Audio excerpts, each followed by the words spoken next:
Hello everyone, welcome to my YouTube channel let's talk with VT. सबसे पहले बात करें चैनल के नाम के बारे में, लेट्स टॉक विद वीटी।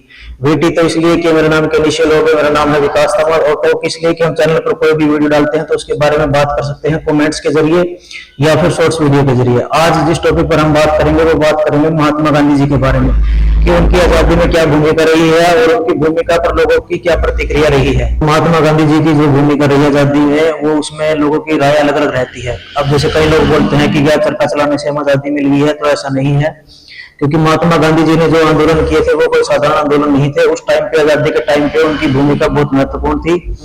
तो महात्मा गांधी जी ने जितने भी आंदोलन किए हैं, चाहे शून्य अवज्ञा आंदोलन हो, भारत छोड़ो आंदोलन हो, स्वदेशी आंदोलन हो, असहयोग आंदोलन हो, हर आंदोलन का एक महत्वपूर्ण योगदान रहा है आजादी के समय पर, जिससे लोगों में एकजुटता आई है। इनमें से प्रत्येक आंदोलन का अपना एक योगदान था। तो महात्मा गांधी जी ने जो ये आंदोलन किए हैं, इसमें से अगर हम एक आंदोलन भी देखें, असहयोग आंदोलन भी, उसकी भी इतनी महत्वपूर्ण भूमिका है कि जो ब्रिटिश सरकार के खिलाफ उन्होंने लड़ाई लड़ी है, और उसमें जो जितने भी आंदोलन किए हैं ये सब सराहनीय आंदोलन थे। इससे लोगों में एकजुटता आई थी और लोग एकजुट होकर ब्रिटिश सरकार के खिलाफ लड़ पाए थे। असहयोग आंदोलन ही एक ऐसा आंदोलन है जो ब्रिटिश सरकार के खिलाफ सिर्फ यही था कि उनकी किसी भी प्रकार से कोई सहयोग नहीं करना है, जो अपने आप में एक महत्वपूर्ण योगदान रखता है आजादी में। तो जो ये आंदोलन था, इस आंदोलन की वजह से ब्रिटिश सरकार को काफी मुश्किलों का सामना करना पड़ा। इसके अलावा जो बाकी आंदोलन थे, स्वदेशी आंदोलन हो, वो भी एक ब्रिटिश सरकार के खिलाफ अच्छा आंदोलन था। भारत छोड़ो आंदोलन ही एक ऐसा आंदोलन था जो ब्रिटिश सरकार को सीधा सीधा भारत छोड़ने के लिए कहा गया, जिसमें लोग एकजुट हुए ब्रिटिश सरकार के खिलाफ, और ब्रिटिश सरकार को किसी भी प्रकार का सहयोग किसी से नहीं मिला। तो जितने भी आंदोलन महात्मा गांधी जी ने किए हैं, वो उस समय पर जो उन्होंने योगदान दिया है आजादी में, वो महत्वपूर्ण योगदान था।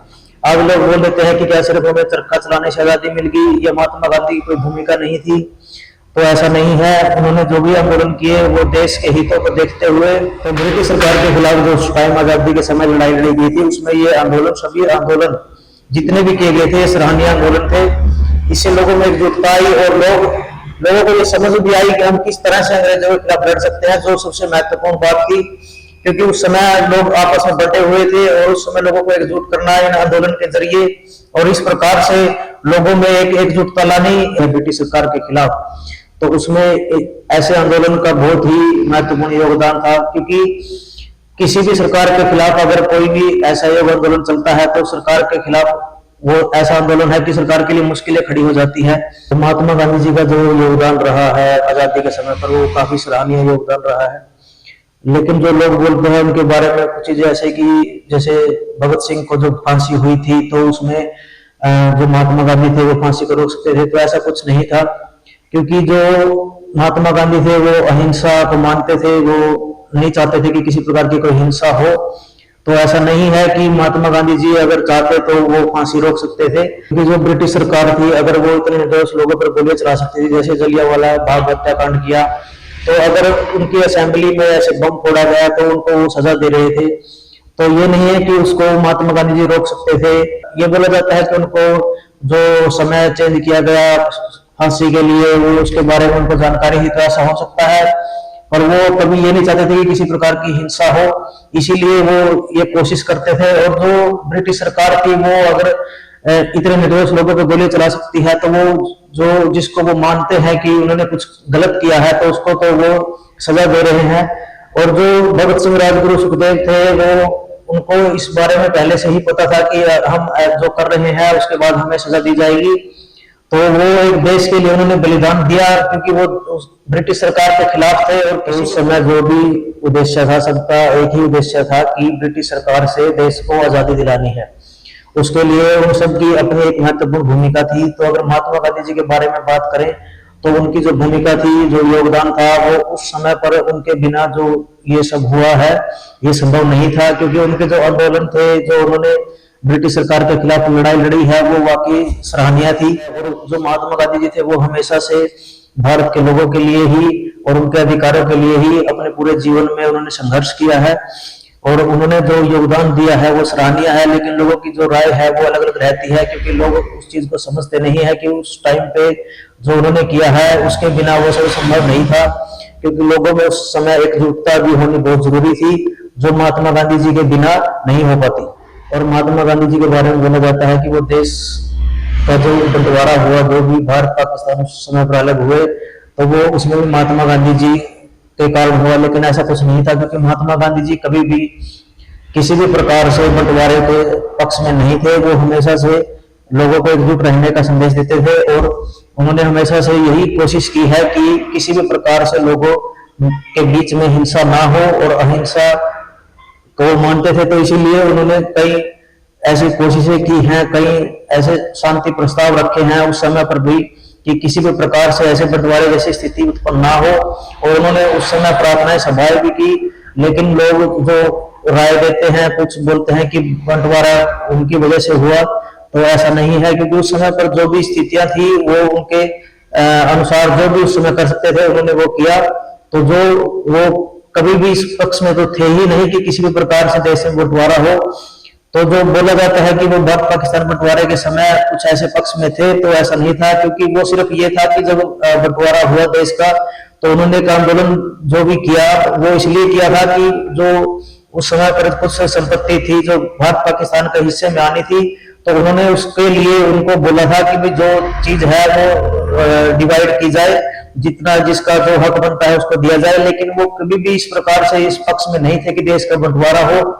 लेकिन लोगों ने उस चीज को ऐसे बना दिया कि वो ये चाहते थे कि देश का बंटवारा हो या ऐसा कुछ हो, क्योंकि वो ऐसा कभी नहीं चाहते थे। और इस पक्ष में उन्होंने कभी भी अपनी बात नहीं रखी, और वो हमेशा से इसके खिलाफ थे कि किसी प्रकार का बंटवारा हो। लेकिन लोग जो राय देते हैं, लोगों के अनुसार जो चीजें हैं वो कुछ अलग हैं। लोग बोलते हैं कि वो हिंदू मुस्लिम के बंटवारे से सहमत थे, लेकिन ऐसा कभी कहीं भी नहीं था, क्योंकि उन्होंने कभी अपना ऐसा कोई पक्ष रखा नहीं कि वो इस बंटवारे से सहमत है या उसके पक्ष में है। तो आज भी अगर हम देखें किसी परिवार में अगर बंटवारा होता है, तो उसमें जो माता पिता है अगर वो बंटवारा करते हैं, तो वो अगर संपत्ति भी डिवाइड करते हैं, तो उसमें हम उनको दोष नहीं दे सकते कि भाई उन्होंने ऐसा किया है, क्योंकि वो बंटवारा कभी नहीं चाहते हैं। लेकिन स्थितियां ऐसी होती हैं जिसके कारण बंटवारा होता है, जो और लोगों के अनुसार होता है। लेकिन उसमें जैसे महात्मा गांधी जी का देखा जाए, तो उस समय पर ऐसा कोई भी किसी भी प्रकार से वो इस पक्ष में नहीं थे कि बंटवारा हो। लेकिन स्थितियां उस टाइम पर ऐसी हुई कि ये बंटवारा हुआ देश का, जिसके कारण, क्योंकि महात्मा गांधी जी ने हमेशा ही कोशिश की है कि सब एकजुट होकर रहें, मिलजुल कर रहें। इसके लिए उन्होंने कई प्रार्थनाएं सभाएं भी की, कई जगहों पर उन्होंने जा जाके लोगों को समझाया, लोगों से इस बारे में बात की कि किसी भी प्रकार से हिंसा ना हो। वो हमेशा यही चाहते थे कि देश में बंटवारा ना हो। महात्मा गांधी जी जो भी करते थे वो देश के हित के लिए, देश के लोगों के हितों के लिए बोलते थे, और हमेशा उनकी कोशिश यही रहती थी कि जो अधिकार है लोगों का वो उसके लिए बोलते थे हमेशा से। तो महात्मा गांधी जी ने जो भी किया, जो भी उनका योगदान रहा आजादी के समय पर, और जो भी उन्होंने किया वो काफी सराहनीय था, काफी महत्वपूर्ण योगदान था देश की आजादी में।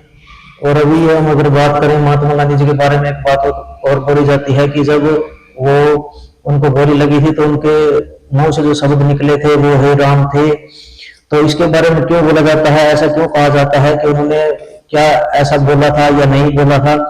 क्योंकि उन्होंने एक बार भाषण दिया था, जो आज के बांग्लादेश के नोआखली एक स्थान है जहां पर उन्होंने भाषण दिया था, जिसमें उन्होंने एक बात बोली थी कि अगर मैंने अपने जीवन काल में कुछ भी ऐसा किया हो कि कुछ गलत है या कुछ भी ऐसा किया हो, तो मैं किसी भी प्रकार की किसी बीमारी से या किसी भी तरीके से मेरी मृत्यु हो, तो उन्होंने ऐसा बोला था। लेकिन अगर ऐसा कुछ नहीं होता है, तो अगर मैं राम का नाम लेते हुए मृत्यु को प्राप्त करता हूं, तो मैंने अपने जीवन काल में जो भी काम किया है वो अच्छा किया है। मैंने किसी भी प्रकार से किसी के साथ भी कुछ बुरा नहीं किया है। और अगर मैं किसी भी प्रकार से किसी का कुछ बुरा किया हो अपने जीवन काल में या कुछ भी ऐसा किया हो, तो मेरी मृत्यु किसी भी प्रकार की किसी बीमारी से, किसी रोग से मैं ग्रस्त होकर मरूंगा। तो ये उन्होंने एक भाषण में बोला था कि अगर मैंने अपने जीवन में कोई अच्छा कर्म किया है तो मैं राम का नाम लेते हुए ही मरूंगा। तो अगर देखा जाए तो इस बारे में बोला जाता है कि उन्होंने मरते समय राम का नाम लिया था या नहीं लिया था, तो ये इसीलिए बोला जाता है। और रही जो बात है कि उन्होंने राम का नाम लिया था या नहीं लिया था, तो लेकिन जब उनकी मृत्यु हुई, जिस समय पर गोली चलाई गई, तो पहली बात तो ये है कि वो किसी प्रकार के किसी रोग से, किसी बीमारी से ग्रस्त होकर तो नहीं मरे थे, और उनको मारने के लिए गोली चलानी पड़ी उनके ऊपर, जिसके कारण उनकी मृत्यु हुई। लेकिन वो जब उनकी मृत्यु हुई तो उस समय वो मंदिर से ही आ रहे थे। तो अगर इस बात पे ये बोला जाता है कि उन्होंने राम का नाम लिया था या नहीं लिया था उस समय पर, तो वो उनके उस भाषण की वजह से ही लिया जाता है, क्योंकि उन्होंने ये चीज बोली थी भाषण में। कि मैं अगर किसी भी प्रकार का कुछ गलत बुरा कर्म किया होगा मैंने, या कुछ भी ऐसा किया हो जिसकी वजह से फिर मुझे किसी बीमारी से किसी भी तरीके से मृत्यु प्राप्त हो, और लेकिन अगर मैंने ऐसा कुछ नहीं किया है तो मैं मरते समय मेरे मुख से राम का नाम निकले, मैं राम का नाम लूं समय पर। तो अगर ये बात है जिसके बारे में बोला जाता है कि उन्होंने मरते समय राम का नाम लिया था नहीं लिया था, तो वो इसी वजह से बोला जाता है। और उन्होंने जो भी बोला जो भी कहा, अगर देखा जाए तो वो किसी भी प्रकार की किसी बीमारी से किसी रोग से ग्रस्त होकर तो नहीं मरे थे। उनको मारने के लिए या किसी भी कारण से उन पर गोलियां चलाई गई, लेकिन जो देखा जाए तो उस समय वो मंदिर से ही आ रहे थे। तो ऐसा है कि उन्होंने राम का नाम लिया था या नहीं लिया था, लेकिन जब मंदिर में जाते हैं तो वो वहीं से मंदिर से आते समय ही अगर उन पर गोली चलाई गई है, तो ये इस चीज पे हम ये नहीं कह सकते कि वो राम का नाम उस समय ले रहे थे या नहीं ले रहे थे। तो उस समय जो लोगों का बोलना था, वो कुछ लोग ऐसा इसलिए बोल रहे थे क्योंकि वो उस भाषण की वजह से बोल रहे थे कि उन्होंने बोला था कि मैं अगर मैंने सही कर्म किए हैं तो मैं राम का नाम लेते हुए ही मृत्यु को प्राप्त होऊंगा। और ये उन्होंने जो बोला था वो देखा जाए तो वो मंदिर से आ रहे थे, तो वो उस समय पर लोग सिर्फ इसी चीज को, जो कुछ लोग हैं जो इस चीज को बोलना चाह रहे थे कि उन्होंने राम का नाम नहीं लिया, लेकिन वहां पर मौजूद कुछ लोगों का कहना था कि उन्होंने राम का नाम लिया। लेकिन वो जो डिस्कशन था वो इसी वजह से था क्योंकि उन्होंने वो इस प्रकार भाषण दिया था कि मैं किसी भी प्रकार के किसी रोग से या किसी बीमारी से नहीं मरूंगा, लेकिन उनको अपने कर्मों पर इतना विश्वास था कि उन्होंने अपने जीवन में जो भी जीवन काल में जो कर्म किए हैं वो अच्छे किए हैं, इसीलिए उन्होंने वो भाषण में वो चीज बोली। क्योंकि जब उनको अपने कर्मों पर इतना विश्वास था कि उन्होंने सब जो कर्म किए हैं वो सही किए हैं, इसीलिए उन्होंने ये भाषण में ये चीज बोली। देखा जाए उस समय जो उनकी आयु थी, उनकी आयु के अनुसार किसी भी रोग का, बीमारी का होना, कोई भी बीमारी या रोग कुछ भी उनको हो सकता था, लेकिन उन्होंने वो भाषण में वो चीज बोली क्योंकि उनको अपने कर्मों पर विश्वास था। इसीलिए उन्होंने बोला कि मैं किसी भी प्रकार की किसी बीमारी से किसी रोग से ग्रस्त होकर नहीं मरूंगा। और जब वो मंदिर से आते हुए उन पर गोलियां चलाई गई, तो इसीलिए ये चीज पे बोला जाता है कि उन्होंने समय पर राम का नाम लिया या नहीं लिया, लेकिन उनको अपने जो कर्म थे उनको पता था कि उन्होंने अपने जीवन काल में जो भी किया है लोगों के हितों के लिए किया है, भारत और भारत के लोगों के अधिकारों के लिए किया है। तो वो अपने जो कर्म थे उन पर उनको विश्वास था, जिस कारण उन्होंने ऐसा बोला। तो वो उनके उस भाषण के कारण ही उस चीज पे डिस्कशन होता था कि वो उन्होंने राम का नाम लिया या नहीं लिया। तो महात्मा गांधी जी कहीं पर भी रहे हो, कभी भी रहे हो, किसी भी समय पर रहे हो, उन्होंने हमेशा लोगों के हितों के लिए बात की है, लोगों को और भारत के जो लोग हैं उनके अधिकारों के लिए हमेशा बोले हैं। और उन्होंने अपने जीवन काल को समर्पित कर दिया था भारत की आजादी के लिए। और उन्होंने जो भी ब्रिटिश सरकार के खिलाफ उस टाइम लड़ाई लड़ी है वो सराहनीय थी, उनका जो योगदान था उस समय पर महत्वपूर्ण योगदान था। तो लोगों की जो राय है वो अलग अलग रहती है, क्योंकि लोग बोल देते हैं कि सिर्फ चरखा चलाने से आजादी मिल गई थी हमें क्या, तो ऐसा नहीं है। क्योंकि उनके जो आंदोलन थे वो अगर देखा जाए तो एक प्रत्येक आंदोलन का अपना एक योगदान था, क्योंकि उस समय पर ब्रिटिश सरकार के खिलाफ ये सीधी लड़ाई लड़ रहे थे और उन्होंने लोगों को एकजुट भी किया ब्रिटिश सरकार के खिलाफ। और उन्होंने जो आंदोलन किए हैं वो बहुत ही महत्वपूर्ण आंदोलन थे, क्योंकि उसमें जो भी आंदोलन थे उन्होंने अंग्रेजों के लिए काफी मुश्किलें खड़ी की हैं, चाहे वो असहयोग आंदोलन हो, चाहे स्वदेशी आंदोलन हो, या फिर भारत छोड़ो आंदोलन हो। उन्होंने हर प्रकार से ये लड़ाई जो लड़ी थी ब्रिटिश सरकार के खिलाफ ये काफी सराहनीय थी।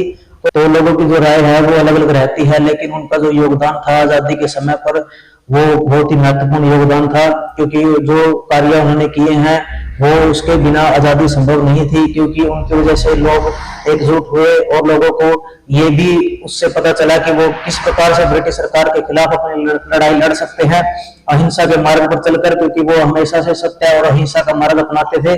और उन्होंने जो योगदान दिया है उस समय आजादी के टाइम पर वो एक महत्वपूर्ण योगदान था। तो अगर आपको ये वीडियो अच्छी लगी हो तो आप चैनल को सब्सक्राइब करें, वीडियो को लाइक करें और कमेंट करें। और तो आगे भी चैनल पर ऐसे ही इंफॉर्मेटिव नॉलेज आती रहेंगी अलग अलग टॉपिक पर। तो अगर आपको वीडियो अच्छी लगती है तो आप चैनल सब्सक्राइब करें और वीडियो को लाइक करें। और आपकी जो भी राय है आप वो हमारे सामने रख सकते हैं, उसके बारे में शॉर्ट्स वीडियो भी बना सकते हैं।